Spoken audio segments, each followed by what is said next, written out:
Hello friends, welcome back to my YouTube channel. মই অনুৰাগ শৰ্মা আপোনালোক সকলোকে পুনৰবাৰ স্বাগতম জনাইছো মোৰ YouTube চেনেলটোলৈ। আজি মই আপোনালোকৰ সন্মুখত এটা নতুন ভিডিঅ'লৈ উপস্থিত হৈছো আৰু আজিৰ ভিডিঅ'ত মই আপোনালোকৰ সৈতে শেয়াৰ কৰিম, ডিসকাস কৰিম, ক্লেৰিফিকেশন দিম যে হেখতিয়াকে যেহেতু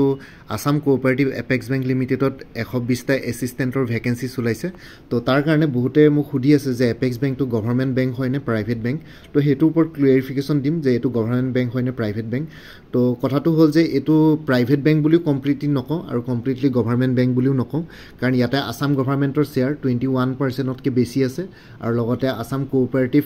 সোসাইটিজৰো শেয়াৰ আছে ইয়াতে তো তেনেকে যদি চাওঁ তেতিয়ালে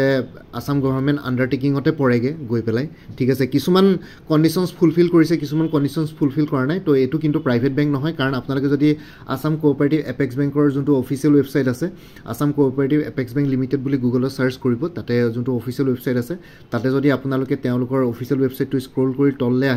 তললে আহিব যে তাতে বোৰ্ড অফ ডাইৰেক্টৰ্ছ বুলি এটা কলম আছে তো বোৰ্ড অফ ডাইৰেক্টৰ্ছত যদি আপোনালোকে ক্লিক কৰে তেতিয়া দেখিব যে বোৰ্ড অফ ডাইৰেক্টৰ্ছত ডক্টৰ হিমন্ত বিশ্ব শৰ্মাই আছে লগতে এডিশনাল চিফ সেক্ৰেটাৰী আছে ফাইনান্সৰ তো তেনেকুৱা ধৰণৰ কথা ঠিক আছে তো বেসিক্যালি বোৰ্ড অফ ডাইৰেক্টৰ্ছতে অসম গভৰ্ণমেণ্টৰ আসামৰ honourable chief minister doctor Himanta Biswa Sarma আছে এডিশনাল চিফ সেক্ৰেটাৰী আছে তো বহুতখিনি বোৰ্ড অফ ডাইৰেক্টৰ্ছতে আছে তো বেসিক্যালি ইয়াতে আসাম গভৰ্ণমেণ্ট আন্ডাৰটেকিং বুলি ক'ব পাৰো 20 আন্ডাৰটেকিং হ'বৰ কাৰণে 51% মোৰ দেন 50% শেয়াৰ্স লাগে কিন্তু ইয়াতে 21% শেয়াৰ্স আছে আসাম কোঅপাৰেটিভ সোসাইটিজৰো শেয়াৰ্স আছে আসাম গভৰ্ণমেণ্টৰ 21% কে বেছি শেয়াৰ আছে আৰু তেনেকুৱা ধৰণৰ বহুত বিলাকৰ পাৰ্টিজৰ শেয়াৰ আছে যোনবিলাকৰ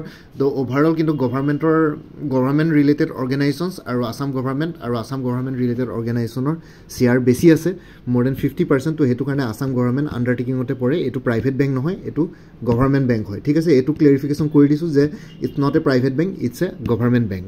আৰু যেটো এসিস্টেন্টৰ পোষ্ট ওলাইছিলে 120টা এতিয়া মই স্যালাৰিটোৰ কথা যদি কওঁ এসিস্টেন্টৰ পোষ্ট যোৱাবাৰ অলৰেডি বহুতে পোষ্ট জয়েন কৰিছে এসিস্টেন্ট পোষ্টত তো তেওঁলোকে বেছি গম পাব স্যালাৰিটোৰ বিষয়ে ইয়াতে ভালকে ডিটেইলছত নাযাওঁ কিন্তু বহুত বিলাক এলাউৱেন্সেছৰ কথা নাজানো বেংকিং এলাউৱেন্সেছ বহুত থাকে তো তেওঁলোকক কেনেকুৱা ধৰণৰ কি দিছে হেতু নাজানো কিন্তু যদি ওভাৰঅল এটা ৰাফ এস্টিমেট কৰো তেতিয়ালে আপোনালোকে পে স্কেলটো আছিলে 18730 to 68040 গ্ৰেড পে আছিলে 4400 প্লাস আদাৰ এলাউৱেন্সেছ ঠিক আছে এতিয়া যদি আমি অন্য গ্ৰেড 3 পৰীক্ষাৰ কথা কৈ যদি কওঁ আসাম গভৰ্ণমেণ্টৰ আন্ডাৰ ডাইৰেক্টলি আসাম গভৰ্ণমেণ্টৰ আন্ডাৰ তেতিয়া হলে গ্ৰেড পে যদি কিছুমানৰ 8700 হয় বা 7600 হয় তেতিয়াও কিন্তু স্যালাৰিটো 35000 টাচ নকৰেগে ইনহেন নেট ইনহেন স্টাৰ্টিং স্যালাৰিটো अराउंड 33000 হয়গে বা 30000 হয়গে কিন্তু ইয়াতে পে স্কেলটো 18700 plus grade pay 4400 plus other allowances banking এলাউৱেন্সেছ কিছুমান বেছি তো হেতু কাৰণে এপ্ৰক্সিমেটলি স্টাৰ্টিং ইনহেন স্যালাৰিটো 35000 মান হ'ব কাৰণ অন্য বিলাকতকে বেংকৰ স্যালাৰি ষ্ট্ৰাকচাৰটো অকমান স্লাইটলি বেছি তো হেতু কাৰণে আপোনালোকে স্টাৰ্টিং নেট ইনহেন স্যালাৰি 35000 মান ড্ৰ কৰিব পাৰিব as a assistant of Assam cooperative apex bank ঠিক আছে তো ইয়াতে হল এটো স্যালাৰি আৰু লগতে এটো গভৰ্ণমেণ্ট বেংক নে প্ৰাইভেট বেংক হেতু মই ক্লেৰিফিকেশন দিলো যে এটো গভৰ্ণমেণ্ট বেংক হয় আসাম গভৰ্ণমেণ্ট আন্ডাৰটেকিং আসাম গভৰ্ণমেণ্ট আৰু আসাম গভৰ্ণমেণ্টৰ লগত জড়িত থকা বহুতখিনি অৰ্গানাইজেশনছ আৰু পাৰ্টিজৰ শেয়াৰ মিলি পাই মোৰ দেন 50% আছে তো হেতু কাৰণে এটো আসাম গভৰ্ণমেণ্ট আন্ডাৰটেকিংতে পৰে ৰিকগনাইজ কাৰণ board of ডাইৰেক্টৰ্ছটো doctor Himanta Biswa Sharma আৰু অন্যান্য আছে আৰু আজি কেইবছৰমান আগতে আপোনালোকে দেখিছিল এটা নিউজ আহিছিল যে এপেক্স বেংকৰ কিছুমান কেলেংকাৰী ক্ষেত্ৰত বিৰোধীয়ে আমাৰ অপজিশনে ডক্টৰ হিমন্ত বিশ্ব শৰ্মাক টাৰ্গেট কৰি পেলাই কিছুমান কথা কৈছিল তো এইবোৰ পলিটিক্যাল মেটাৰ খালি মই কথাটো কৈছো যে যেহেতু টাৰ্গেট কৰি কথা কৈছিল তো অবভিয়াসলি গভৰ্ণমেণ্টৰ ইয়াতে শেয়াৰ থাকিব পাৰে বা কিবা থাকিব পাৰে তো হেতু কাৰণে তেওঁলোকে তেনেকে কৈছিল তো অবভিয়াসলি এটো আসাম গভৰ্ণমেণ্ট আন্ডাৰটেকিংতে পৰে আৰু স্যালাৰি কথাটো কলো স্টাৰ্টিং নেট ইনহেন স্যালাৰি 35000 মান হ'ব পাৰে আৰু যদি কেৰিয়াৰ প্ৰগ্ৰেছন আৰু প্ৰমোশনৰ কথা কওঁ তেতিয়ালে কেৰিয়াৰ প্ৰমোশনৰ ওপৰত বহুত বেছি বিশেষ একো ডিটেইলছ ইমান নাজানো কিন্তু এসিস্টেন্টৰ পিছত থাকে ফাৰ্স্ট প্ৰমোশনটো পালে ডিপাৰ্টমেন্টাল এক্সাম দিব লাগিব যিসকলে জয়েন কৰি আছে তেওঁলোকক অকমান ইয়াতে লাইট থ্ৰো কৰিবলৈ মই অনুৰোধ কৰিছো কমেন্ট সেকশনত আহি পেলাই যিসকলে অলৰেডি চাকৰি কৰি আছে তেওঁলোকে অলপ জনাও যে এসিস্টেন্টৰ পিছত নেক্সট প্ৰমোশনটো কি হয় তো মোৰ মতে বেংকিং সেক্টৰ যদি যাওঁ তেতিয়ালে ক্লাৰিকেল কেডাৰ আৰু পিও কেডাৰৰ দুইটা বেলেগ কেডাৰ থাকে ক্লাৰিকেল কেডাৰৰ পৰা পিও কেডাৰত গৈ পেলাই তেনেকে প্ৰমোশনৰ প্ৰস্পেক্টটো তেনেকে ওপৰলে যাব পাৰে অফিচাৰ কেডাৰত আৰু নহলে আৰু ক্লাৰিকেল কেডাৰটো নিজৰ প্ৰমোশন হয়গে হেড ক্লাৰ্ক হ'বগে পাৰে বা তেনেকুৱা হেড টেলাৰ হ'বগে পাৰে তেনেকুৱা ধৰণৰ কথা হেড কেচিয়াৰ হ'বগে পাৰে ভৱিষ্যতলৈ বা ইয়াতে পিও হলে মানে এজিএম ডিজিএম জিএম বহুত বিলাক হ'বগে পাৰে তো তেনেকুৱা ধৰণৰ ইয়াতে কেৰিয়াৰ প্ৰগ্ৰেছন প্ৰমোশনত এসিস্টেন্টৰ পিছত মেবি এসিস্টেন্ট মেনেজাৰ হ'ব ডেপুটি মেনেজাৰ ব্ৰাঞ্চ মেনেজাৰ তেনেকে থাকিব পাৰে অন্য আইবিপিএছ বা এছবিআই বা তেনেকুৱা আৰআৰবি বা RBI বেংকিং সেক্টৰছবিলাকত যেনেকুৱা হয় তো ইয়াতে মই নাজানো যিসকলে অলৰেডি চাকৰি কৰিছে তেওঁলোকক অকণমান অনুৰোধ কৰিছোঁ যে কমেণ্ট ছেকশ্যনত আহি পেলাই অলপ জনাওক যে প্ৰমোশ্যনটো কেনেকুৱা হয় আৰু বাকী এই পৰীক্ষাটোৰ লগত যোৱাবাৰ যিসকলে পৰীক্ষা দিছিলে তো তেওঁলোকে গম পায় পেপাৰ কেনেকুৱা আহিছে আছাম ডাইৰেক্ট ৰিক্ৰুইটমেণ্ট ADREৰ নিচিনা পেপাৰ একেই আহে তো বেংকৰ নিচিনা একো তেনেকুৱা আপোনালোকৰ হাৰ্ড এণ্ড ফাৰ্ষ্ট ৰুলছ নাই বা তেনেকুৱা চিলেবাছ বেংকৰ নিচিনা চিলেবাছ ফ'ল' নকৰে IBPS বা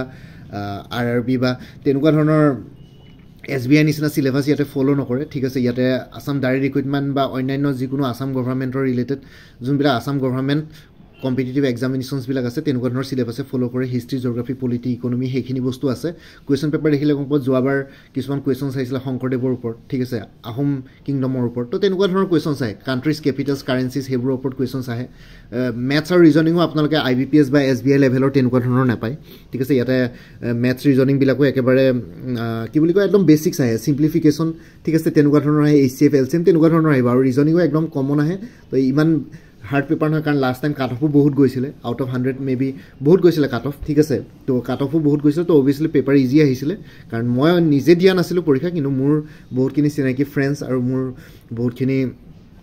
সিবলিংছে বা ৰিলেটিভছে দিছিলে তেনেকৈ পৰীক্ষা তো তেওঁলোকে মোক জনোৱা মতে পৰীক্ষাৰ পেপাৰ ইমান টাফ হোৱা নাই আৰু লগতে পেপাৰখনো তেওঁলোকে এক্সাম চেণ্টাৰৰ পৰা আনিবলৈ দিয়া নাছিলে তো সেইটো কাৰণে মই কুৱেশ্যন পেপাৰ শ্বেয়াৰ কৰিব পৰা নাই কিন্তু কুৱেশ্যনছবিলাক একেবাৰে ইজি ওৱান লাইনৰ কুৱেশ্যন আহিছে মানে এটা কুৱেশ্যন থাকিব 3-4 5টামান অপশ্যনছ দিয়া থাকে তো আপোনালোকে সেইটোৰ পৰা চুজ কৰি লিখিব লাগিব direct question what is the first capital of Ahom kingdom Charaideo Sivasagar Jorhat তেনেকৈ থাকিব চৰাইদেউ চুজ কৰিব লাগিব তেনেকুৱা ধৰণৰ কুৱেশ্যনছ তো তাৰ কাৰণে আছাম কোঅপাৰেটিভ এপেক্স বেংক এছিষ্টেণ্টৰ 2024 ফুল কোৰ্চ এটা এভেইলেবল আছে সেইটো এজ পাৰ লাষ্ট টাইমত যেনেকৈ কুৱেশ্যনছ আহিছিলে তেনেকুৱা তো ইয়াতে আপোনালোকৰ থাকিব 20 full chapters on banking awareness with solved multiple choice questions countries capitals আৰু currencies 2000+ MCQs on Indian history art and culture 1700+ MCQs on Indian polity 1500+ MCQs on geography ecology আৰু environment 1000+ MCQs on international national আৰু Assam current affairs 2000+ MCQs on Assam history art and culture ঠিক আছে আৰু 50+ MCQs on north eastern states আৰু এটা current affairs এতিয়া বৰ্তমান 2023 চনটো কভাৰ কৰা হৈছে 2024 জানুৱাৰীৰ মাহটো আছে এতিয়া যিহেতু ফেব্ৰুৱাৰী মাহ চলি আছে ফেব্ৰুৱাৰী আপডেট হোৱা নাই তো আপোনালোকে এবাৰ পে'মেণ্ট কৰাৰ পিছত বাকী অন্যান্য যেতিয়ালৈকে পৰীক্ষা নহয় তেতিয়ালৈকে কাৰেণ্ট এফেয়াৰ্ছখিনি আপডেট পাই থাকিব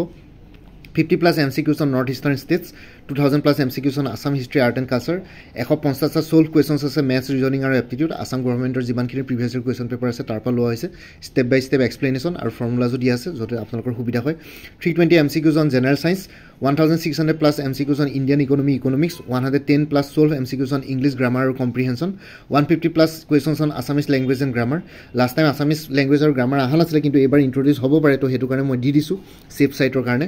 275+ MCQs থাকিব কম্পিউটাৰ নলেজৰ ওপৰত ঠিক আছে টোটাল 12000 কে বেছি solve MCQs ইয়াতে কভাৰ কৰা হৈছে PDF ফৰমেটত প্ৰাইস টোল 475 অনলি কোনবা যদি ইন্টাৰেষ্টেড ক্যান্ডিডেটস আছে ইয়াতে যোনটো WhatsApp নম্বৰ দিছো 9706557851 আৰু এবাৰ ৰিপিট কৰিছো 9706557851 এই WhatsApp নম্বৰটো মোক মেছেজ কৰি জনাওক যে আসাম কোঅপাৰেটিভ এপেক্স বেংকৰ এসিস্টেন্টৰ কোৰ্সটো ল'ব বিচাৰ বুলি মই পেমেন্ট লিংক দি দিম আপোনালোকে WhatsAppতে পেমেন্ট কৰি পেলাই মোক জনালে হ'ল মই WhatsAppতে আপোনালোকে PDF ফৰমেটত এই 12000 কে বেছি solve MCQs পাই যাব 475 रुपीसत আৰু আপোনালোকে এইখিনি পঢ়িলে মোৰ দেন নহবে এপেক্স বেংক ইজিলি ক্লিয়াৰ হৈ যাব এসিস্টেন্ট তো আপোনালোকে ইন্টাৰভিউ লেভেল লকে গুজ যাব পাৰিব তো এইখিনি পঢ়িলে মোৰ দেন এনাফ কিতাপ আৰু বেছিকে ফলো কৰিব লগিয়া নহয় আৰু বাকি ইয়াতে যোনটো WhatsApp নম্বৰ দিয়া আছে হেতুত অনুগ্ৰহ কৰি কল নকৰিব হেতু জাস্ট WhatsAppত মেছেজ দিবৰ কাৰণে এভেইলেবল ফোনৰ কাৰণে এভেইলেবল নহয় তো ইমান আসলে এইখিনি জনাবৰ কাৰণে ভিডিও বনালো আপোনালোকে এই ভিডিওটোৰ ডেসক্ৰিপচন আৰু কমেন্ট সেকশনটো চেক কৰিব এই কোৰ্সটোৰ ডিটেইলছটো মই দি দিছো কোনবা যদি ইন্টাৰেষ্টেড ক্যান্ডিডেটস আছে মোক এই WhatsApp নম্বৰটো জনাওক যে এপেক্স বেংকৰ কোৰ্সটো লাগে এই ভিডিওটোৰ ডেসক্ৰিপচন আৰু কমেন্ট সেকশন চেক কৰিব তাতে কোৰ্সটোৰ ডিটেইলছটো দি দিছো আৰু লগতে আসাম কোঅপাৰেটিভ এপেক্স বেংক বুলি এটা প্লেলিষ্ট ক্ৰিয়েট কৰি থোৱা আছে সেই প্লেলিষ্টৰ লিংকটো এই ভিডিওটোৰ ডেসক্ৰিপচনতে দিছো আপোনালোকে সেই প্লেলিষ্টত গৈ পেলাই এই পৰীক্ষাটোৰ লগত জড়িত সকলো ধৰণৰ ইম্পৰ্টেন্ট ভিডিওসমূহ পাই যাব আৰু লগতে মোৰ আৰু এটা চেনেল আছে অনুৰাগ শৰ্মা অসম আইকিউ বুলি সেই চেনেলটোৰ লিংকটো এই ভিডিওটোৰ ডেসক্ৰিপচনতে শ্বেয়াৰ কৰিছো আপোনালোকে হেতু চেনেলটো সাবস্ক্ৰাইব কৰি ল'ব পাৰিব সো ভৱিষ্যতলৈ এনেকুৱা ধৰণৰ কম্পিটিটিভ এক্সামছ বিলাক দিয়াৰ ক্ষেত্ৰত আৰু অলপ এক্সট্ৰা গাইডেন্স পাই যায় বাকি মোৰ ভিডিওছবোৰ চাই যদি ভাল পায় মোৰ চেনেলটো সাবস্ক্ৰাইব কৰি ল'ব আৰু লগতে আপোনালোকৰ যিমানখিনি ফেমিলি ফ্ৰেণ্ডছ ৰিলেটিভছ আৰু চিনাকি এক্সপেৰিয়েন্স আছে তেওঁলোকৰ লগত মোৰ চেনেলটো শ্বেয়াৰ কৰিব লগতে কমেন্ট সেকশনত জনাব কিবা যদি কুৱেশ্যন থাকে ডাউট থাকে মই নিশ্চয় আপোনালোকৰ কুৱেশ্যনছ আৰু ডাউটছবিলাকৰ ৰিপ্লাই দিবলৈ চেষ্টা কৰিম বাকি অকল আসাম কোঅপাৰেটিভ এপেক্স বেংকে নহয় APSC combined competitive preliminary examination 2023 APSC child development project officer মানে CDPO আৰু আসাম ডাইৰেক্ট ৰিক্ৰুটমেণ্ট ADRE 2023 কাৰণেও ফুল কোৰ্চেছ এভেইলেবল আছে আপোনালোকক যোনটো কোৰ্চ লাগে সেইটো মোক হোৱাটছএপত মেছেজ কৰি জনাওক মই সেইটো মতে আপোনালোকক ডিটেইলছটো দি দিম পে'মেণ্ট কৰাৰ লগে লগে PDF ফৰ্মেটত হোৱাটছএপতে গোটেইখিনি নোটছ পাই যাব ইমানেই আছিলে আজিৰ ভিডিঅ'টো ইমানতে সমাপ্ত কৰি আপোনালোক সকলোৰে পৰা বিদায় ল'লোঁ কাইলৈ পুনৰ এটা নতুন ভিডিঅ' লৈ আপোনালোকৰ সন্মুখত উপস্থিত হ'ম তেতিয়ালৈকে ভালকৈ প্ৰিপাৰেশ্যন কৰি থাকক সকলোৱে অল দি বেষ্ট থাকিলে bye and take care friends Bharat Mata কি জয় জয় আই অসম